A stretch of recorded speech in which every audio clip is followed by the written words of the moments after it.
Hello everyone, welcome back to our channel. This side Siddhi and आज की class में मैं आप सभी के साथ MHI 03 के इंपॉर्टेंट क्वेश्चंस के साथ यूनिट्स भी एक्सप्लेन करने वाली हूँ।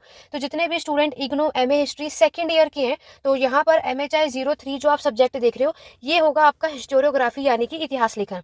MHI 03 आपका वो सब्जेक्ट है जो हर एक के लिए कंपलसरी है। आप सभी को इसका एग्जाम देना ही देना है। तो आज की क्लास में हम बात करने वाले हैं कि दिसंबर एग्जाम में 2024 में सबसे ज़्यादा कहाँ से क्वेश्चंस पूछे जाते हैं, क्योंकि ऑब्वियस सी बात है कि हमारे पास टाइम कम है और लेकिन हमें कुछ ही स्पेसिफिक जो यूनिट्स हैं या फिर क्वेश्चंस को करके जाना है। अभी तक आपने कुछ भी नहीं पढ़ा, तो आज की क्लास में मैं जो कुछ भी आपको बताने वाली हूँ, इसको वीडियो के एंड तक बने रहना, बिना वीडियो को स्किप करें, क्योंकि मैं आपको जो कुछ भी बताऊंगी इससे बाहर आपको कुछ भी देखने को नहीं मिलेगा। तो चलिए स्टार्ट करते हैं अपनी आज की क्लास को। और अभी तक चैनल को सब्सक्राइब नहीं किया तो जल्दी से सब्सक्राइब कर लो, ताकि इसी तरीके से हमारे जो अदर सब्जेक्ट के इंपॉर्टेंट क्वेश्चंस की वीडियो जो आगे आने वाले दिनों में आपको चैनल पर देखने को मिलने वाली, उसकी अपडेट और नोटिफिकेशन आप सभी को मिलते रहे। बेल आइकन जरूर प्रेस करना ताकि अपडेट आपको टाइम टू टाइम मिलते रहे। तो आज जो हमारा सब्जेक्ट होगा सेकंड ईयर का MHI 03 होगा, ठीक है। और ये एक ऐसा सब्जेक्ट है जो मैक्सिमम ऐसे यहाँ पर आप सभी होंगे जिन्होंने हिस्टोरियोग्राफी इतिहास लेखन आज से पहले कभी भी नहीं पढ़ा होगा, राइट।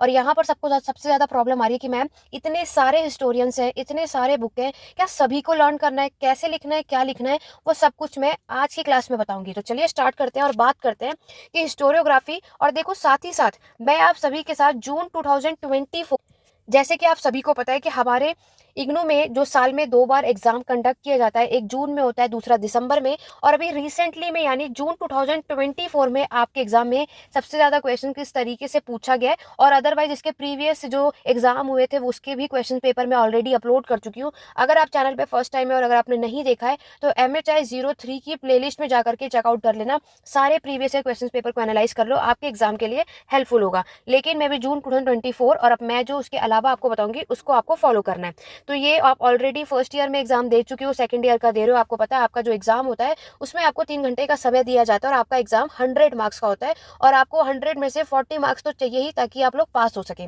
40 से कम आएंगे तो बैक मानी जाती है। और आप में से कई ऐसे हैं जो इस गलत फहमी में होंगे कि मैम असाइनमेंट और आपके एग्जाम को मिला करके भी 40 बन जाएंगे तो हम पास हो जाएंगे। बिल्कुल भी नहीं। आपको असाइनमेंट में भी पास होने के लिए 40 मार्क्स चाहिए और आपको एग्जाम में भी पास होने के लिए 40 मार्क्स चाहिए ही चाहिए, ठीक है। इसके बारे में आगे डिटेल में और बताऊंगी, बस अभी आपको माइंड में इतना रखना है कि आपको पास होने के लिए 40 मार्क्स जरूर करना है, ठीक है।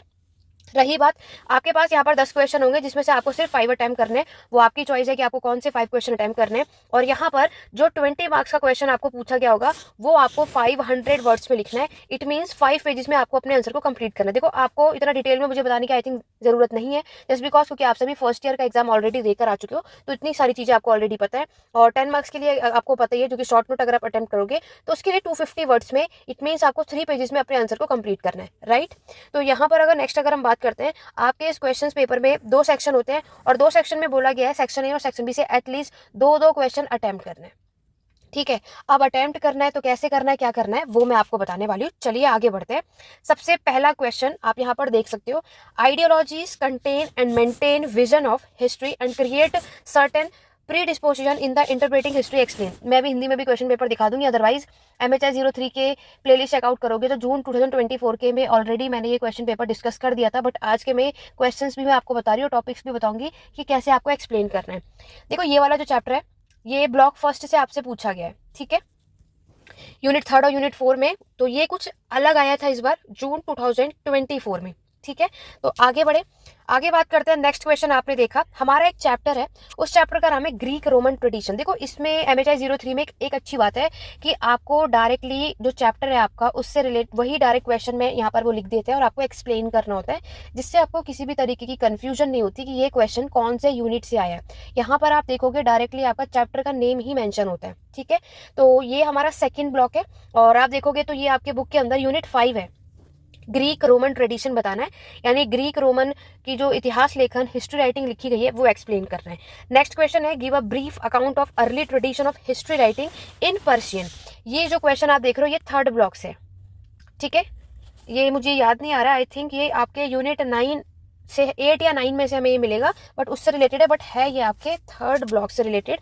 नेक्स्ट क्वेश्चन है, discuss the changing concept of time during the middle ages in the west, how did it influence the writing of history. देखो ये वेस्ट वाला जो आपका क्वेश्चन है, हर साल मैक्सिमम ये क्वेश्चन आपका रिपीट होता है, तो ये आपको इस तरीके के क्वेश्चन जरूर करने चाहिए। नेक्स्ट जो फिफ्थ क्वेश्चन आप देख रहे हो, explain the contribution of Leopold von Ranke, तो ये आपके बुक के अंदर यूनिट 12 है जिसका नाम है पॉजिटिविस्ट ट्रेडिशन, तो उसके बारे में आपको बताना है। रही बात सेक्शन बी की, तो सेक्शन बी की तरफ बढ़ते हैं। यहाँ पर आपसे पूछा है how did the idea of race, ये आपके लास्ट ब्लॉक से क्वेश्चन है, उसका प्रभाव कैसे पड़ता है, उससे रिलेटेड आपको हिस्ट्री राइटिंग में उससे रिलेटेड सारी बातें बतानी है। नेक्स्ट क्वेश्चन है, write a note on the trend in Marxist historiography in the west, तो मार्क्सवादियों का जो इतिहास लेखन वेस्ट को लेकर के है वो आपको एक्सप्लेन करना है, कई बार रिपीट होता है। क्वेश्चन नंबर 8 में आप देख सकते हो आपसे कैम्ब्रिज स्कूल पूछा गया है, ठीक है, कैम्ब्रिज स्कूल के बारे में आपको बताना है। और उसके बाद है आपका हिस्ट्री फ्रॉम बिलो, ये आई थिंक यूनिट 22 में आपको देखने को मिल जाएगा। और आगे बढ़ेंगे, शॉर्ट नोट आपको दे रखा है, शॉर्ट नोट में इन्होंने राजतरंगिणी पूछा है जो कि आपके बुक के अंदर यूनिट 7 है। एल ब्रूनी पूछा है जो कि आपके बुक के अंदर आई थिंक अरेबिक वाला जो चैप्टर है उसमें है, 8 या 9 में से ये होना चाहिए। Feminist historiography very very important है, और आपके इंडियन रेनेसांस पे डिबेट। अब बात आती है, देखो यहाँ पर जून में यहाँ पर क्या है कि जर्नलाइजेशन, कॉशन, ये सारे टॉपिक से क्वेश्चन नहीं आए, तो उस टाइम पे क्या था कि मैम वो सारे क्वेश्चन तो आए नहीं जो आपने बताया था, जर्नलाइजेशन तो आया ही नहीं। ऐसा कंपलसरी नहीं है कि वो आएगा ही आएगा, ऑब्वियस है। अगर कोई भी एक क्वेश्चन बार बार रिपीट हो रहा है तो एग्जामिनर हर बार तो सेम क्वेश्चन आपको नहीं देंगे, राइट, तो कभी भी वो घुमा कर जरूर पूछते हैं। तो पहली बात, मैं MHI 03 में आप सभी को ये सजेस्ट करूंगी कि आपको हर एक ब्लॉक की नॉलेज होनी चाहिए, ठीक है। यहाँ पर हम आगे बढ़ते हैं। देखो अब आपको समझना है, बहुत ध्यान से समझना आप सभी, आपके इस MHI 03 की जो बुक है इसमें टोटल 30 यूनिट है। कितने चैप्टर है? 30। आप और आपके एग्जाम में कितने क्वेश्चन पूछे जाते हैं? 10। और आपको सिर्फ अटेम्प्ट कितने करने होते हैं? 5, उससे ज्यादा नहीं करने होते, राइट। अगर मैं ब्लॉक की बात करूं तो इस 30 यूनिट में टोटल आपके पास 7 ब्लॉक है, तो मैं आपको सजेस्ट करूंगी पूरे 7 ब्लॉक के आपको नॉलेज होनी चाहिए, कोई भी ब्लॉक कोशिश करना कि आपको स्किप नहीं करना है। अब बात करते हैं कहाँ से पढ़े, क्या पढ़े। अभी जो मैंने आपको बताया, जो अभी हमने पूरे जून 2024 का जो पूरे क्वेश्चन सीरीज आपने देखी, हर एक ब्लॉक से आपको क्वेश्चन देखने को मिलेगा, ठीक है। चलिए आगे बात करते हैं।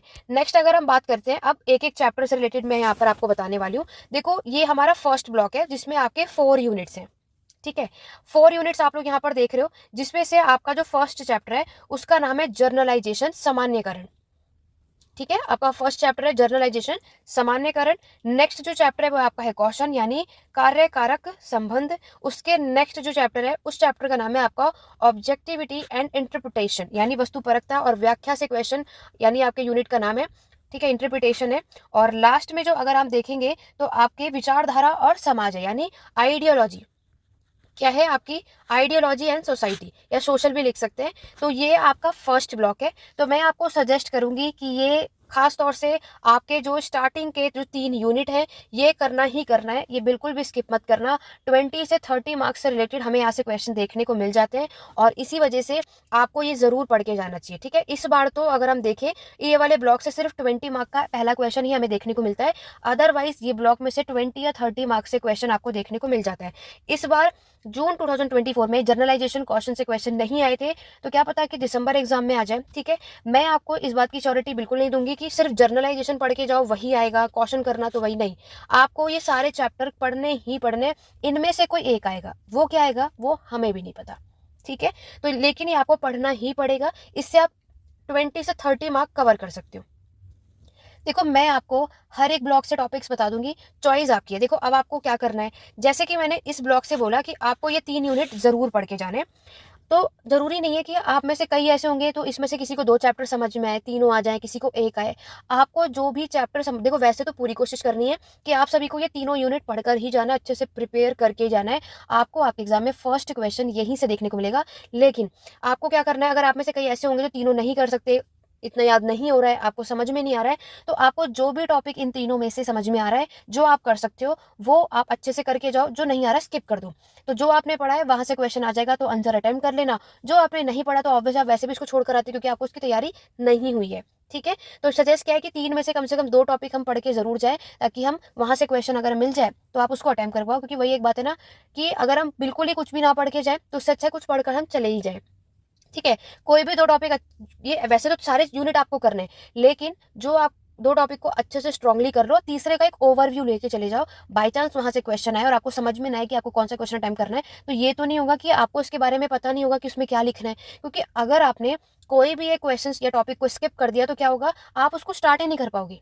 समझ रहे हो? आप में से कई ऐसे स्टूडेंट होंगे यहाँ पर जो पेड मेंबर्स के होंगे या फिर जिन्होंने सिंपल नोट्स भी ले रखा होगा, उसमें मैंने सब कुछ ऑलरेडी डिटेल में मेंशन किया है। तो जो कुछ भी क्लासेस में और नोट्स में मैंने आपको प्रोवाइड किया है वो सफिशिएंट होगा, उतना ही आपको याद करना है कि कैसे आप 20 मार्क्स में लिख सकते हो या आप 10 मार्क्स में लिख सकते हो, उसको फॉलो कर सकते हो। बट यहाँ पर कई ऐसे जो पेड क्लासेस में भी नहीं है और जिन्होंने नोट्स भी नहीं लिया है, जो सेल्फ स्टडी कर रहे हैं, मैं उनके लिए भी बता रही हूँ। आप अपने नोट्स को इस तरीके से तैयार करो कि 20 से 10 मार्क्स का जो टॉपिक है आप उसको उस तरीके से करो। क्यों? क्योंकि ये जो आपकी बुक है इसमें हम क्या देखते हैं, बहुत सारे इतिहासकार, हिस्टोरियंस के नेम, और जब नेम है तो उन्होंने कौन सी बुक लिखी और कौन सी बुक में हमें किस चीज़ की इंफॉर्मेशन दी, किस चीज़ के डिटेल के बारे में हमें बताया है। क्योंकि आपको एक चीज़ पता है, आप कोई भी टॉपिक कर लो, अगर आपने उसमें इतिहासकार का नाम, उसकी बुक का नाम और उसमें कौन सी बुक कब लिखी है ये मेंशन नहीं करोगे तो आपको मार्क्स अच्छे नहीं मिलने वाले हैं, चाहे आप कुछ भी कहानी लिख दो।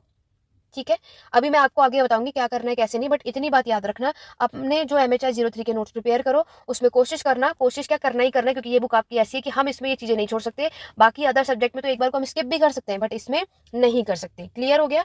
तो आपका जर्नलाइजेशन, क्वेश्चन ऑब्जेक्टिविटी और इंटरप्रिटेशन, देखो आइडियोलॉजी सोशल से एक आध बार मिल गया देखने को तो आप स्किप भी कर सकते हो, कोई इशू नहीं है। और अगर इस बार आ भी गया तो कोई बात नहीं, आप इसको छोड़ देना। और भी ब्लॉक्स हैं, और भी चैप्टर्स हैं, तो आपको 10 में से 9 क्वेश्चन तो आते ही होंगे। ठीक है, तो यहाँ तक बात क्लियर हो गई? यहाँ तक क्लियर हो गई तो थम्स अप यहाँ पर जब जल्दी से सभी कमेंट बॉक्स में बताओ कि यहाँ तक बातें क्लियर हो गई। और कोई डाउट है तो कमेंट के थ्रू पूछ सकते हो, आपको सभी को रिस्पॉन्स यहाँ पर मिलेगा, ताकि आपकी इसी लाइव सेशन में जो आपके डाउट है वो यहाँ पर सॉल्व होते रहे। आगे बढ़ेंगे। नेक्स्ट अगर हम बात करते हैं, आपका जो सेकंड ब्लॉक है उसमें 3 यूनिट है। ये चैप्टर है ग्रीक रोमन ट्रेडिशन, जो भी आपने देखा आपके अभी जून का जो एग्जाम हुआ था 2024 में, उसमें पूछा गया। नेक्स्ट जो चैप्टर है उसमें चाइना के इतिहासकार के बारे में, ठीक है, यानी चाइनीज हिस्टोरियोग्राफी है, जिसमें हम क्या देखते हैं, आपकी चीन का इतिहास लेखन। और नेक्स्ट जो चैप्टर है वो है आपका अर्ली ट्रेडिशन, यानी कि अगर हम बात करें प्राचीन भारत में इतिहास लेखन की परंपराएं, ये हम यूनिट 7 देखते हैं। तो अगर मैं इस वाले ब्लॉक की बात करूं तो ये ब्लॉक में से तीनों ही पढ़ना है, तीनों ही कंपलसरी है। देखो इस बार आपके एग्जाम में, देखो ये वाला ब्लॉक भी 20 से 30 मार्क्स है। अभी आपने देखा कि इस बार आपके एग्जाम में जून वाले में यूनिट 5 से और यूनिट 7 से क्वेश्चन पूछा गया है। ग्रीक रोमन ट्रेडिशन याद होगा, अर्ली ट्रेडिशन से इन्होंने आपसे राजतरंगिणी के बारे में पूछा जो कि कलहन ने लिखी थी, तो वो इन्होंने 10 मार्क्स में पूछ लिया। ये वाला ब्लॉक भी 20 से 30 मार्क और ये भी 20 से 30 मार्क, पूरी श्योरिटी है। ठीक है, ओवरऑल अगर हम देखें तो ब्लॉक फर्स्ट और ब्लॉक सेकंड आपने अच्छे से पढ़ लिया, यानी कि ये 6 चैप्टर, 7 भी नहीं, 6 चैप्टर अच्छे से कर लिए, तो 50 मार्क्स तो आपके डन है। 60 भी हो सकते हैं, बट मैं फिर भी 50 काउंट कर रही हूँ, यानी कि आपने आधे अपने यहाँ पर 100 में से 50 तो यहीं से कवर कर लिया, तो पूरी बुक पढ़ने की रिक्वायरमेंट नहीं है। तो यहाँ पर हम क्या करेंगे, 50 मार्क्स तो आपने सिर्फ स्टार्टिंग के कुछ यूनिट करके ही कर लिया है।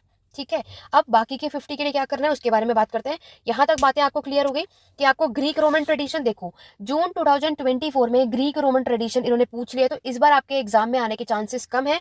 तो अगर आप पढ़कर जा रहे हो इस ब्लॉक से तो 6 और 7 पे ज्यादातर फोकस करना। बट मैं ये नहीं कहूंगी कि ग्रीक रोमन ट्रेडिशन को बिल्कुल देखकर मत जाना, इसको एक नॉर्मली रीड आउट कर लो कि इसमें हम क्या क्या लिख सकते हैं, सिर्फ रीड आउट कर लो। लेकिन ज्यादातर जो आपको फोकस करना है, जो याद होना चाहिए, वो यूनिट 6 और 7 होना चाहिए। ठीक है, तो हमारा जो यूनिट 7 है वो अर्ली ट्रेडिशन डायरेक्टली चैप्टर के नाम से भी आपको मिल जाए।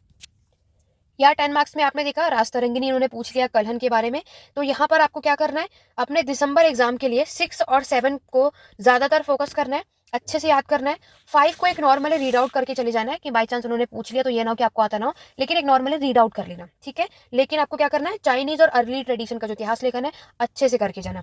क्लियर हो गया? तो यहाँ पर हमें एक बात समझ आ गई कि स्टार्टिंग के 1 2 3 5 6 7, 5 तो चलो नॉर्मली पढ़ना है, 6 और 7 मतलब स्टार्टिंग के 5 चैप्टर पे अच्छे से कर लिए, 50 मार्क्स आप यहीं से स्कोर कर लोगे। यहाँ तक क्लियर हो गया? कोई डाउट है तो पूछ सकते हो, आशा करती हूँ यहाँ तक आपको समझ में आ गया होगा। तो जल्दी से एक बार वीडियो को लाइक शेयर कर दो। आप सभी कहते हो कि मैम वीडियो पसंद आएगी तो लाइक शेयर तो कर ही देंगे, बट मुझे ऐसा लगता है कि आप सभी वीडियो देखने में इतना खो जाते हैं कि लाइक शेयर करना भूल जाते हैं। तो एक बार जल्दी से हर एक स्टडी ग्रुप में इसको शेयर कर दो और लाइक कर दो। और एग्जाम के बाद जरूर यहीं पे कमेंट आके जरूर बताना कि कितने क्वेश्चंस आपको आपके एग्जाम में देखने को मिलता है। देखो, आप में से कई ऐसे स्टूडेंट होते हैं जो कुछ स्पेसिफिक टॉपिक करके जाएंगे और कहेंगे मैम आपने तो बोला था कि ये आएगा और आया नहीं। तो देखो, मैम भी भगवान नहीं है, एग्जामिनर का माइंड चेंज हो सकता है। अभी मैंने आपको एक चीज़ बोली कि ग्रीक रोमन ट्रेडिशन जून में पूछा है तो पूरे चांसेस है कि वो नहीं आएगा। लेकिन मैंने आपको ये नहीं बोला कि इस चैप्टर को पढ़कर ही मत जाना। अगर ये गलती से दिसंबर में आ जाएगा तो सब क्या कहेंगे कि मैम ने तो कहा था चैप्टर पढ़ के मत जाना।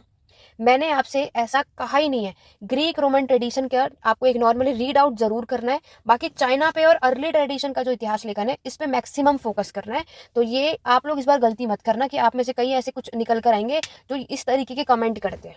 ठीक है, तो ये वो करते हैं या तो इस वीडियो को जो स्किप करेंगे या जो बहुत जल्दी से स्पीड में इसको सुनकर चले जाएंगे, तो ये उनकी मिस्टेक है। रही बात, क्योंकि आप में से कई ऐसे होंगे जो इस वीडियो को अपने एग्जाम से 1-2 दिन पहले देख रहे होंगे, राइट। तो वैसे तो देखो, आपने पूरे साल कुछ स्टडी की नहीं है। अब एट द एंड आपको अगर कोई बता रहा है तो कम से कम आपको उसकी इतनी रिस्पेक्ट तो करनी चाहिए, राइट। और मेरी पूरी कोशिश है, क्योंकि मैंने पूरे इतने 5 ईयर्स 10 ईयर्स को एनालाइज करने के बाद ही आपको मैं बता रही हूँ। तो यहाँ पर क्या है कि अगर आपके एग्जाम में 10 क्वेश्चन आते हैं, 10 यूनिट्स पूछे जाते हैं, तो कम से कम आपको 7 से 8 क्वेश्चंस तो आने ही चाहिए, राइट। क्योंकि आपको आपके एग्जाम में सिर्फ 5 क्वेश्चन अटेम्प्ट करना होता है। इट डजेंट मीन कि हम सिर्फ 5 टॉपिक ही अच्छे से पढ़कर जाएंगे। ठीक है, हमेशा कोशिश क्या होनी चाहिए, एक्स्ट्रा पढ़ के जाना है। अगर आपको 8 टॉपिक की अच्छी खासी नॉलेज होगी तो आप 5 कोई से भी अटेम्प्ट कर लोगे, और आप 5 वही अटेम्प्ट करोगे जो सबसे ज़्यादा अच्छे से आप लोगों ने किया होगा। बाकी 3 तो नॉर्मली होगा कि चलो हाँ, हमारे पास ऑप्शन तो है कि हम खुद सेलेक्ट कर पा रहे हैं कि हमें कौन सा क्वेश्चन करना है। लेकिन अगर कोई भी टॉपिक छोड़ दोगे तो फिर आप फंस सकते हो। यहाँ पर हिस्ट्री में कुछ ही ऐसे सब्जेक्ट है जहाँ पर 10 क्वेश्चन इग्नू आपको देता है, अदरवाइज और अदर सब्जेक्ट में सिर्फ 8 क्वेश्चन होते हैं और 5 अटेम्प्ट करने होते हैं। तो आपके पास तो फिर भी 5 क्वेश्चन का ऑप्शन है, तो बहुत ही ज़्यादा हेल्पफुल है। तो इसीलिए थोड़ा बहुत तो पढ़ना ही होगा, लेकिन जो भी चीज़ें मैंने आपको बताई है इनको ज़रूर फॉलो करना। बाकी की एक नॉर्मली रीड आउट करना है। ठीक है, चलिए आगे बढ़ते हैं। नेक्स्ट जो हमारा थर्ड ब्लॉक है, उस थर्ड ब्लॉक में 4 यूनिट है आपके पास। ठीक, पहला जो यूनिट 8 है वो है आपका, इसमें हम देखोगे पश्चिमी यानी वेस्टर्न हिस्टोरियोग्राफी के बारे में आप देखोगे, लेकिन वेस्टर्न मेडिएवल है। यहाँ पर मध्यकालीन के इतिहास लेखन आप देखोगे। नेक्स्ट जो चैप्टर है वो भी मेडिएवल का है, लेकिन इसमें हम अरेबिक और पर्शियन, अभी आपने देखा था ना ऊपर पर्शियन का क्वेश्चन आया था, मैंने आपको बताया थर्ड ब्लॉक से, वो इसी चैप्टर से था। ठीक है, उसके नेक्स्ट हम क्या देखेंगे, इंडो पर्शियन से। ये सब मेडिएवल का ही है बट टॉपिक चेंज है। और उसके बाद आता है आपका लोकल हिस्ट्री। ठीक है, लोकल में 2 क्वेश्चन बनते हैं, एक होता है माइक्रो जिसे आप सूक्ष्म कहते हो, और एक होता है आपका ओरल। अब इस ब्लॉक की बात करें तो देखो, इस ब्लॉक में सबसे देखो लोकल हिस्ट्री, इस बार यहाँ से क्वेश्चन हमें देखने को नहीं मिला, जो कि हर साल अगर आप 10 साल के क्वेश्चन पेपर को एनालाइज करोगे तो यहाँ से क्वेश्चन हमें मिलता है। जून में नहीं आया तो क्या पता आपके में आ जाए। अब अगर यूनिट 11 की बात करूँ तो वो कुछ भी आ सकता है, लोकल हिस्ट्री भी आ सकता है, माइक्रो भी आ सकता है, ओरल भी आ सकता है। ओवरऑल इस चैप्टर में अगर हम बात करें तो 3 टॉपिक हो गए। ठीक है, तो तीनों भी पढ़ सकते हो, वो आपकी चॉइस, कोई 2 भी पढ़ सकते हो, कोई 1 भी पढ़ सकते हो, जिसमें आप कंफर्टेबल हो। इंडो पर्शियन यूनिट 10 अच्छा है, हमेशा हमें क्वेश्चन देखने को मिल जाते हैं। यहाँ से जो आपको क्वेश्चन पूछा जाता है वो है दिल्ली सल्तनत के इतिहास लेखन के बारे में बताओ या मुगल्स में। जून में यहाँ से भी क्वेश्चन नहीं पूछा। ठीक है, लेकिन 10 और 11 से हमेशा आता है, हमेशा। लेकिन जून में इन्होंने थोड़ा सा एग्जामिनर ने घुमा दिया और क्वेश्चन यूनिट 8 और 9 से पूछ लिया, जहां से वो नहीं पूछते। तो दिसंबर एग्जाम के लिए हमें क्या करना है, इन दोनों को भी पढ़कर जरूर जाना है, इग्नोर नहीं करना। ठीक है, क्योंकि यहाँ पर इन्होंने इस बार घुमाने की कोशिश की है, तो इस बार वो आपके साथ भी ये काम कर सकते हैं, जो कि यही मैं आपको हर क्लास में क्यों कह रही हूँ कि बाकियों को रीड आउट करके जाओ। एग्जामिनर का कहाँ माइंड चेंज हो जाए ये हमें भी नहीं पता। क्या पता कि जो टॉपिक हमेशा कंपलसरी है, आता ही आता है, क्या पता आप उसे पढ़ के ही ना जाओ कि आपको याद नहीं हो रहा, समझ में नहीं आ रहा, लेकिन हमें पता है कि वो आएगा ही। और हम बाकी जो टॉपिक ईजी होते हैं उसको छोड़ाते हैं, क्यों? क्योंकि इतने सालों में एक आध बार आया तो हम उसको पढ़ते नहीं है, तो यही मिस्टेक कर जाते हैं। इस बार इन्होंने यूनिट 8 से क्वेश्चन पूछ लिया, 9 से पूछ लिया, तो इस बार 8 और 9 के ओवरव्यू भी जरूर लेकर जाना है। ये जो पूरा ब्लॉक है ये आपके मध्यकालीन यानी मेडिएवल हिस्टोरियोग्राफी है, मेडिएवल की हिस्ट्री राइटिंग लिखी गई है। ठीक है, तो देखो 10 और 11 अभी तक इन 10 सालों में सबसे ज़्यादा 10 और 11 से पूछा जाता है, लेकिन उन्होंने इस बार 8 और 9 से पूछ लिया है, तो पूरे चांसेस है कि आपको इसकी तैयारी ज़रूर करनी चाहिए, इसको ज़रूर पढ़ना चाहिए। बाकी आगे जो मैराथन सेशन में लेकर आऊँगी उसमें मैं पूरे एक्सप्लेन के साथ आपको बताऊँगी कि जो क्वेश्चन आया है और उसमें आप क्या क्या लिख सकते हो, वो सब कुछ मैं एक्सप्लेन करूँगी। लेकिन उसके लिए मेरे साथ बने रहो। आगे बढ़े तो ओवरऑल ये ब्लॉक भी हम देखें तो 30 से 40 मार्क्स का आपका ये ब्लॉक है, अगर आप इसको पढ़कर जाते हो तो। आगे बढ़ते हैं, नेक्स्ट ब्लॉक में 3 यूनिट है। तो पहला है आपका पॉजिटिविस्ट ट्रेडिशन। तो पॉजिटिविस्ट ट्रेडिशन की अगर मैं बात करूं, कंपलसरी आपको इसको पढ़ना ही पढ़ना है, स्किप नहीं करना। देखो पॉजिटिविस्ट ट्रेडिशन में या तो पॉजिटिविस्ट वो आपसे पूछेंगे या तो रांकियन ट्रेडिशन पूछेंगे। अभी आपने देखा कि जून 2024 में रांकियन ट्रेडिशन पूछा है, तो यूनिट 12 तो छोड़ना ही नहीं है। क्या कहा मैंने आपको, इस ब्लॉक से ये क्वेश्चन या तो पॉजिटिविस्ट या तो रांकियन ट्रेडिशन आपको जरूर मिलता है, तो ये दोनों ही आपको पता होने चाहिए। यूनिट 12 से आगे बढ़ेंगे तो इसमें से या तो ये आएगा या तो रांकियन ट्रेडिशन आएगा। क्लियर हो गया। आगे देखोगे नेक्स्ट जो आपका है वो है आपका मार्क्सवादी। ठीक है, आपके मार्क्सिस्ट ट्रेडिशन से क्वेश्चन आपको देखने को मिलेगा। और उसके नेक्स्ट है आपका एनाल स्कूल। देखो ये दोनों टॉपिक है कि हर बार तो यहाँ से नहीं आता, कभी कभी आ जाता है, तो आप इसको पढ़ के जा सकते हो, मार्क्सिस्ट और एनाल स्कूल। मार्क्सिस्ट का वेस्ट वाला क्वेश्चन अभी आपने जो देखा वो हमें यहाँ से देखने को मिलता है, तो उसके लिए रीड आउट कर सकते हो। एनाल स्कूल कभी कभी आता है। देखो यूनिट 12 तो क्या है, ये एक ऐसा चैप्टर है जो आना ही आना है। एनाल स्कूल उनकी चॉइस होती है कि 2 बार नहीं दिया तो तीसरी बार दे देते हैं। ठीक है, इस बार नहीं आया तो क्या पता आपके में आ जाए। तो एनाल स्कूल की नॉलेज आपको होनी चाहिए कि ये जो स्कूल है फ्रांस का स्कूल था, और यहाँ पर हम ये चीज़ें देखते हैं कि एनाल्स में क्या क्या चीज़ें क्या क्या कही गई, ये पढ़कर जरूर जाना। ठीक है, ज़्यादा कुछ ऐसा कुछ टफ तो इसको पढ़ना जरूर है। लेकिन ये पॉजिटिविस्ट ट्रेडिशन का हर साल आपको देखने को मिल जाता है। एनाल स्कूल का कभी कभी आपके 2-3 बार के बाद हमें एग्जाम में देखने को मिल जाता है। ठीक है, आगे बढ़े तो ये आपको जरूर करना है। ये वाला वैसे तो अगर मैं कहूँ तो ये वाला ब्लॉक नॉर्मली 20 से 30 मार्क्स ले लो, वरना 20 मार्क्स ही मैं लेकर चल रही हूँ। अब आपकी चॉइस है आपको कौन सा ब्लॉक करना है और कौन सा नहीं। तो मैंने अभी तक आपको कितने 4 ब्लॉक बता दिए। अगर आपने ये 4 ब्लॉक भी कर लिया तो भी सफिशियंट है। लेकिन जैसे कि मैं आपको हर एक क्लास में क्या बता रही हूँ, बहुत सही तरीका, आगे समझो। आगे बताने से पहले आपको देखो, अभी मैंने आपको एक चीज बताई कि आपके एग्जाम में सेक्शन ए और सेक्शन बी 2 सेक्शन होते हैं, और आपको पता है कि आपको हर 2 सेक्शन से 2-2 क्वेश्चन करना कंपलसरी है। तो आपको क्या करना है, 2 क्वेश्चन जब हमें सेक्शन ए से भी करने हैं और बी से भी करने हैं, तो पूरी कोशिश, सबसे पहला हमारा काम होना चाहिए कि हम ये 2 क्वेश्चन अटेम्प्ट करें। उसके लिए क्या करोगे, आपको क्या करना है, अपनी बुक के स्टार्टिंग के चैप्टर को स्ट्रॉन्ग करना है, यानी जो स्टार्टिंग का ब्लॉक है, और सेक्शन बी के लिए जो एंड वाला ब्लॉक है इसे करना है। अगर आपने स्टार्टिंग और एंड के ब्लॉक को अच्छे से स्ट्रांगली कर लिया तो आप सेक्शन ए और बी से इतना तो है कि आप 2-2 क्वेश्चन अटेम्प्ट कर लेंगे। लाइक अभी आपने देखा, अगर आपने यहाँ तक अच्छे से कर लिया, ठीक है, तो आप 2 क्वेश्चन सेक्शन ए से इजीली से अटेम्प्ट कर पाओगे। ठीक है, 3 भी हो सकते हैं बट मैं फिर भी 2 बोल रही हूँ नॉर्मली। अगर आपने सिर्फ ये स्टार्टिंग के चैप्टर है, स्टार्टिंग के चैप्टर अगर आपने यहाँ तक कर लिया, 2 क्वेश्चन आप यहाँ तक कर लोगे। बात करते हैं सेक्शन बी के लिए। अब सेक्शन बी के लिए करना है तब क्या करना है, उसके लिए जो लास्ट के ब्लॉक होंगे आपके, लाइक वो कौन कौन से, वो ब्लॉक अगर मैं बात करूं तो वो नेक्स्ट जो ब्लॉक है वो यहाँ से शुरू होगा 19 से, यानी ब्लॉक 6। ब्लॉक 6 में आपके 5 यूनिट है, और ब्लॉक 7 में इतने सारे हैं बट ये सारे इंपॉर्टेंट नहीं है, इसमें से कुछ ही चैप्टर इंपॉर्टेंट है। तो लेकिन उसके लिए भी अगर सेक्शन बी करना है तो ये वाला ब्लॉक जरूर करना। कौन सा, ब्लॉक 6। ब्लॉक 6 भी अच्छे से कर लोगे तब भी सेक्शन बी से 2 क्वेश्चन अटेम्प्ट कर पाओगे। रही बात तीसरे क्वेश्चन की, तो सेक्शन ए या बी मिड वाला जो क्वेश्चन है, यानी कि अब जो हमारे बीच के यूनिट आपके बचते हैं, कौन से, आपके ये 8 से लेकर के 18 तक, यानी बीच के 10 चैप्टर आप देख रहे हो ना, इसमें से वैसे तो बहुत सारे आते हैं लेकिन इसमें से आप एक क्वेश्चन कर लोगे तो ओवरऑल 5 क्वेश्चन हो गए आपके। तो कोशिश क्या करनी है, स्टार्टिंग के चैप्टर करने हैं, एंड के क्वेश्चन करने हैं, एंड के चैप्टर, उससे 4 क्वेश्चन अटेम्प्ट कर लोगे। और मिड के जो यूनिट है उसमें से सिर्फ वो पढ़ना जो इंपॉर्टेंट है। जैसे कि अभी हम देखते हैं कि हमारे MHI 03 में एंड का जो यूनिट होगा, यानी जो लास्ट ब्लॉक है, उसमें कोई श्योरिटी नहीं रहती। लाइक आपका जो ये लास्ट ब्लॉक आप देख रहे हो, ये लास्ट 24 से 30, इसमें से कहीं से कुछ भी आता है तो हम कुछ के लिए पढ़ के जा सकते हैं। तो हम क्या कर सकते हैं, उसकी जगह जो हमारे मिड के इंपॉर्टेंट यूनिट है इसको अच्छे से कर सकते हैं। तो 2 क्वेश्चन आप यहाँ से अटेम्प्ट कर लोगे, है ना। तो ये इस तरीके से अगर आप चीज़ों को फॉलो करोगे तो कुछ भी नहीं पढ़ा, 2 दिन पहले भी ये क्लास देख रहे होंगे, 1 दिन पहले भी देख रहे होंगे, तो भी पढ़कर चले जाओगे। ठीक है, वैसे 1 दिन पहले पढ़ने से ऑब्वियस सी बात है उतना डिटेल में तो कोई भी तैयारी नहीं कर सकता जितना हम थोड़ा पहले पढ़ के करते हैं। यूनिट 15 की तरफ बढ़ते हैं। 15 में अगर बात करूं तो ये भी हमारा मार्क्सिस्ट ट्रेडिशन के ऊपर आपका ये चैप्टर है। उसके बाद आता है हमारा पोस्ट मॉडर्निज्म यूनिट 16, तो ये उत्तर आधुनिकतावाद के बारे में। उसके बाद आता है आपका जेंडर हिस्टोरियोग्राफी, और उसके बाद नेक्स्ट जो अगर हम बात करते हैं तो कुछ नस्ल के ऊपर है वो, तो वो आपको याद रखना है। ठीक है, अब अगर हम बात करें तो ये ब्लॉक उतना कोई खास है नहीं, बट यस यूनिट 15 अच्छे से करना और यूनिट 16। बाकी 2 को स्किप कर सकते हो, कोई इशू नहीं है, छोड़ सकते हो। ऐसा नहीं है कि क्वेश्चन नहीं आएगा, बट अगर आ भी गया तो छोड़ देना, कोई इशू नहीं है। क्योंकि यहाँ पर अगर हम बात करते हैं, क्योंकि 15 को ज़्यादा अच्छे से करना, यही कहूँगी। मार्क्सिस्ट का जो वेस्ट वाला क्वेश्चन आप देख रहे हो इसी चैप्टर से आता है। 1 मार्क्सवादी का क्वेश्चन आपको आपके एग्जाम में जरूर देखने को मिलता है। उसके लिए यूनिट 15 अच्छे से करना। यूनिट 16 कभी कभी दे देते हैं, कभी कभी नहीं, तो उसके लिए इसको पढ़ के चले जाना। जेंडर और जो आपका जो नेक्स्ट चैप्टर है, इसको आप पढ़कर जा सकते हो। वैसे बहुत ही रेयर होता है कि यहाँ से क्वेश्चन आता है, चाहो तो स्किप कर देना। ठीक है, अब आगे बढ़े।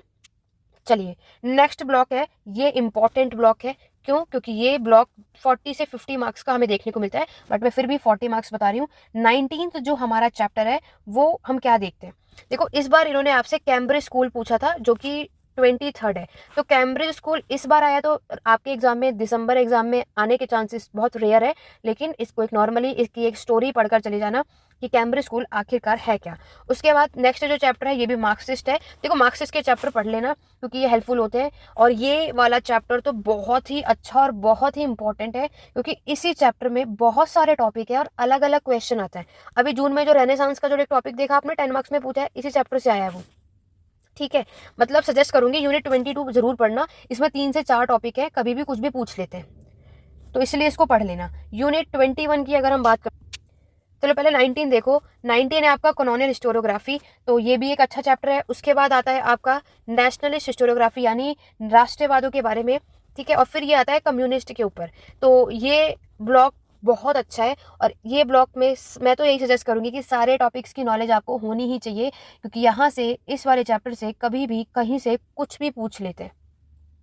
ठीक है, तो इस बार अगर हम देखते हैं, तो हमारे एग्जाम में इन्होंने एक तो आपसे कैम्ब्रिज स्कूल पूछा, मार्क्सिस्ट से पूछा गया। ठीक है, तो इस बार यहाँ से आया, तो इस बार इनमें से कुछ आप देख लोगे, लेकिन मिलेगा जरूर, कोई डाउट नहीं है। देखो, कैम्ब्रिज स्कूल पढ़ रहे हो, ध्यान से पढ़ना, क्योंकि इसमें बहुत ज़्यादा इतिहासकार है, उनकी किताबें हैं, तो मैक्सिमम इसको स्किप करते हैं, क्योंकि इसमें बहुत ज़्यादा ही डिटेल में हमें बहुत सारी चीज़ें बतानी होती हैं। तो जो इनको कर सके वो इसको पढ़ सकता है। अदरवाइज इन 5 टॉपिक्स को अच्छे से स्ट्रॉन्ग कर लो, इनमें से कुछ भी आएगा। मैं कोई श्योरिटी आपको नहीं दूंगी कि यही आएगा, ऐसा क्यों? तो कभी कभी ये क्या करते हैं, आपके नेशनलिस्ट और कम्युनिस्ट दोनों को मिलाकर पूछ लेंगे। जैसे मैंने अगर आपको कहा कि नेशनलिस्ट पढ़ लेना, राष्ट्रवाद का क्वेश्चन पूछा जाता है कि हमारे राष्ट्रवाद का इतिहास लेकर हिस्ट्री राइटिंग क्या थी, तो वो बताना। लेकिन आप देखोगे कि इन्होंने ये दोनों को ऐड ऑन करके और एक साथ क्वेश्चन पूछ लिया, तब कहाँ से करोगे? ये हम तभी कर सकते हैं जब हमें इन दोनों यूनिट के बारे में अच्छी खासी नॉलेज होगी। तो अब आपकी इस प्रॉब्लम का सोल्यूशन देखो, मैंने तो आपको बोला कि ये सब पढ़ो, लेकिन मैं आपको ये क्या कहूँगी, देखो कैम्ब्रिज स्कूल मैंने आपको बताया इस बार आ चुका है, तो आने के चांसेस कम है, बट ऐसा नहीं कि नहीं आएगा। और अगर आ भी गया तो ये वही कर पाएगा, क्योंकि इसमें ना बहुत सारे हिस्टोरियंस, उनके राइटर्स, उनके वर्क, सब कुछ लिखना पड़ता है, उनके वर्क एंड ऑल दैट। तो ये वही कर पाएगा जो आप इतने सारे इतिहासकार याद कर पाते। देखो, पहला तो टारगेट हमारा यही है कि हमें हिस्टोरियंस और उनके वर्क याद करने, और आप यहाँ पे सिर्फ एक क्वेश्चन में याद नहीं करोगे, कम से कम 7 से 8 क्वेश्चंस के लिए इतने सारे इतिहासकार और उनकी किताबें याद करनी पड़ेंगी, तो बहुत ज़्यादा हो जाएगा, है ना। तो कैम्ब्रिज स्कूल तभी करना जब याद कर सको, और अदरवाइज नॉर्मली कर सकते हो। देखो, बाकी के लिए आपको इनमें से जो भी चैप्टर समझ में आ रहा है, पहले तो उन यूनिट को अच्छे से कर लेना। ठीक है, बहुत ईजी है, टफ नहीं है। कॉलोनियल कर लोगे, नेशनलिस्ट कर लोगे, क्योंकि कॉलोनियल की वजह से ही राष्ट्रवादियों का उदय हुआ था। जितने भी पेड मेंबर्स में उनको ये सारी बातें क्लियर होंगी, मैंने ऑलरेडी इसको डिटेल में एक्सप्लेन किया हुआ है। और ये कॉलोनियल नेशनलिस्ट भी ये मर्ज करके आपसे पूछ लेते हैं, तो अगर आपने एक कर लिया, दूसरा आप क्लियर हो जाएगा, क्योंकि एक की वजह से ही दूसरा हमें देखने को मिलता है। तो स्टोरी की तरह इसको समझना और याद करना। ठीक है, बाकी अगर आपको जो टॉपिक थोड़ा कम समझ आ रहा है, नहीं भी आ रहा है, तो आप एक ओवरव्यू ले सकते हो, अदरवाइज छोड़ दो। आप में से हर एक स्टूडेंट का जरूरी नहीं है, किसी को कॉलोनियल का जो ये टॉपिक है वो समझ में आएगा, किसी को नहीं आएगा, ये भी हो सकता है। तो जिसको नहीं आ रहा है, तो कोई फोर्सफुली नहीं है याद करके ही जाना है, आप स्किप भी कर सकते हो, क्योंकि आप एक चीज़ को 30 यूनिट है, 5 क्वेश्चन अटेम्प्ट करने हैं, बहुत ज़्यादा ही चीज़ें है ना, तो आप स्किप भी कर सकते हो। तो आप एक, लेकिन स्टोरी सबकी पता होना चाहिए। ठीक है, लास्ट जो हमारा ब्लॉक है, देखो लास्ट ब्लॉक से कहीं से कुछ भी आ जाता है, इसमें कोई श्योरिटी नहीं है कि यहाँ से आएगा ही आएगा, या आपको करना ही है। हमारा ये वाला जो चैप्टर है, हिस्ट्री फ्रॉम बिलो, जो आप इस बार ऑलरेडी देख चुके हो, तो इसको एक नॉर्मली पढ़ लेना। इस बार आया तो आपके में शायद ना भी दे। सबल्टन स्टडीज इसको जरूर करना, इस बार नहीं आया, आपके एग्जाम में आने के चांसेस हैं। ठीक है, सबल्टन स्टडीज से मैक्सिमम क्वेश्चंस पूछे जाते हैं, तो इसको स्किप मत करना, यही सजेस्ट करूंगी। नेक्स्ट जो चैप्टर है वो है इकोनॉमिक हिस्ट्री, तो ये इनकी मर्जी होती है, जब मन करेगा तो दे देंगे, नहीं होगा तो नहीं देंगे। और इकोनॉमिक हिस्ट्री के नाम से ही आपके एग्जाम में इस चैप्टर से क्वेश्चन देखने को मिलेगा। उसके बाद नेक्स्ट जो आपका इतिहास लेखन है वो है पीजेंट और वर्किंग क्लासेस। तो ये चैप्टर में एक बात तो समझ आ गई कि इसमें जो आपको हिस्टोरियंस और उनके वर्क देखने को मिलते हैं वो किससे होगा, यहाँ से। इस वाले चैप्टर में 10 मार्क का एक क्वेश्चन आता है, लेबर हिस्ट्री। अगर आप में से कोई ऐसा होगा जो पूरा चैप्टर याद नहीं कर पा रहा, तो लेबर हिस्ट्री जरूर पढ़ना, बाकी चैप्टर चाहो तो स्किप कर देना, ठीक है। इसमें से लेबर हिस्ट्री 10 मार्क्स में ज्यादा आता है, तो उसके लिए वो पढ़ लेना। नेक्स्ट चैप्टर है आपका कास्ट, ट्राइब और जेंडर। यहाँ से आपका जो फेमिनिस्ट वाला देख रहे हो, वेरी वेरी इंपॉर्टेंट। फेमिनिस्ट स्टोरियोग्राफी ना है ऐसा हो ही नहीं सकता, 10 या 20 में जरूर मिलेगा, तो इसको जरूर करना है, कंपलसरी है आपको। फेमिनिस्ट हिस्टोरियोग्राफी का क्वेश्चन हमेशा मिलता है, फिक्स है वो उनका। नेक्स्ट जो चैप्टर है वो इन्वायरमेंट, साइंस और टेक्नोलॉजी है। ये सब कभी कभी आने वाले चांसेस हैं, उनका मन होता तो देंगे, उसके बाद होगा तो नहीं देंगे, ठीक है। ये इन्वायरमेंट, साइंस और टेक्नोलॉजी, ये आपका यूनिट 30 है, ठीक है। और बीच में एक चैप्टर है, ये यूनिट 29 है, मैंने ऊपर नीचे कर दिया, आप ठीक कर लेना। तो ये है आपका रिलीजियन और आपका कल्चर के ऊपर। तो ये आपके जो कुछ चैप्टर हैं, ये कभी कभी आने वाली चीजें, तो ये चैप्टर जरूर करना। यहाँ से फेमिनिस्ट हिस्टोरियोग्राफी पूछा जाता है, इस चैप्टर से लेबर हिस्ट्री पढ़ लेना, अगर पढ़ना चाहो तो 10 मार्क्स का आपको मिल जाएगा। और हिस्ट्री फ्रॉम बिलो इस बार आ चुका है, तो सबल्टन स्टडीज कर लेना, और ये सारी चीजें अब आपको करनी है। देखो इनमें से कुछ भी आ जाएगा, क्योंकि इन्वायरमेंट, साइंस, रिलीजन चैप्टर के नेम से ही क्वेश्चन मिलेगा आपको, ठीक है। जितने भी हिंदी वाले स्टूडेंट है वो क्वेश्चंस यहाँ पर आप देख सकते हो, ऑलरेडी मैंने ये एक्सप्लेन कर दिया था। तो मैंने आपको क्या बताया, आपकी चॉइस है। आप लोग मुझसे यहाँ पर जो भी मेरे पेड बैचेस में नहीं है, या फिर जिन्होंने मुझसे नोट्स भी नहीं लिया है, तो कोई इशू नहीं है, मैं आपकी पूरी तरीके से हेल्प करूंगी। अभी मैंने आपको यहाँ पर व्हाट्सअप नंबर दिया है 8881969980। आप लोग मेरी हेल्प ले सकते हो, मैं आपकी पूरी हेल्प करूंगी, नो डाउट। तो आप लोगों ने जो भी टॉपिक डिसाइड किया है, आप मुझे व्हाट्सअप पे यहाँ पर मैसेज कर सकते हो, सिर्फ टेस्ट करना है, कॉल नहीं अलाउड है। व्हाट्सअप पे आप सारे टॉपिक को, मैम कि मैं ये टॉपिक्स मैंने डिसाइड करे, कम से कम 8 से 9 टॉपिक जरूर डिसाइड करना कि मैम मैंने 8 से 9 टॉपिक ये डिसाइड करें कि मुझे ये करना है, तो क्या ये सफिशिएंट होगा, आप मेरी इससे हेल्प ले सकते हो। दूसरा, आप में से कई ऐसे होंगे कि मैम आंसर राइटिंग मैंने इस तरीके से लिखी है, तो क्या ये सही तरीका है, ये सब चीज़ें भी आप मुझे फॉरवर्ड कर सकते हो, शेयर कर सकते हो व्हाट्सएप पे। मैं आपको वो भी बता दूंगी कि आपने जो भी क्वेश्चन का आंसर है, राइटिंग आपने जो तैयार किया, जो नोट्स प्रिपेयर किया, वो सही है या नहीं। नेक्स्ट जो है, इस वाले बुक में आपको सबसे ज़्यादा इतिहासकारों की पड़ी है कि मैम इतने सारे हिस्टोरियंस हैं, एक ही टॉपिक में 20 से 25 है, तो हम इतने सारे यूनिट करेंगे तो कैसे करेंगे। देखो आपको सारे याद नहीं करने, आपको क्या करना है, 20 मार्क्स का क्वेश्चन अटेम्प्ट कर रहे हो तो कोशिश करो कम से कम 5 से 7, ठीक है। हर एक टॉपिक में ज्यादा इतिहासकार नहीं है, लेकिन यस, आप अगर अपने आंसर राइटिंग को अच्छा दिखाना चाहते हो तो जितने ज्यादा याद कर लो उतने ज्यादा अच्छा है।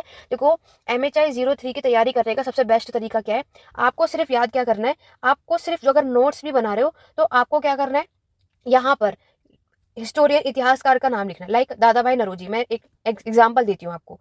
आपने लिखा दादा भाई नरोजी ने बुक लिखी है आपकी ड्रेन ऑफ वेल्थ, ठीक है, और ड्रेन ऑफ वेल्थ आपने लिख लिया, और फिर उसको इस तरीके से बनाओ, और फिर उसमें लिखो कि इस वाली बुक में इन्होंने क्या एक्सप्लेन किया है, हमारे इंडिया की इकोनॉमी के बारे में बताया है कि किस तरीके से ब्रिटिश ने एक्सप्लॉइट करके, शोषण करके हमारे इंडिया की आर्थिक व्यवस्था को खराब किया है, ये चीज़ एक्सप्लेन करी। इसी तरीके से दूसरे कोई इतिहासकार का नाम लिख लो कि उसने कौन सी बुक में, आपकी कौन सी बुक में, और क्या क्या चीज़ें बताई हैं। इस तरीके से हर एक आंसर राइटिंग में ये बना लो। कहानी आप सभी को पता है, ठीक है। मैराथन सेशन ऑलरेडी पहले भी है, वो वाली वीडियो भी देख लो, आपके लिए वही, क्योंकि देखो मैराथन थोड़ी चेंज हो जाएगी, टॉपिक तो वही है। तो वो सब कुछ जो मैंने जून एग्जाम के लिए मैराथन किए वो जरूर देखो, बाकी जो आगे आने वाली वीडियोस में जो कुछ भी बताऊंगी तब भी देख लेना। बाकी जो पेड क्लासेस के मेंबर्स भी है नोट्स वाले, मैं आप सभी को सजेस्ट कर रही हूँ, पूरा 5 पेजेस का आंसर याद करने से अच्छा है सिर्फ हमारे आंसर में जो इंपॉर्टेंट चीजें जो होनी ही चाहिए उन्हें याद करने में लगाओ।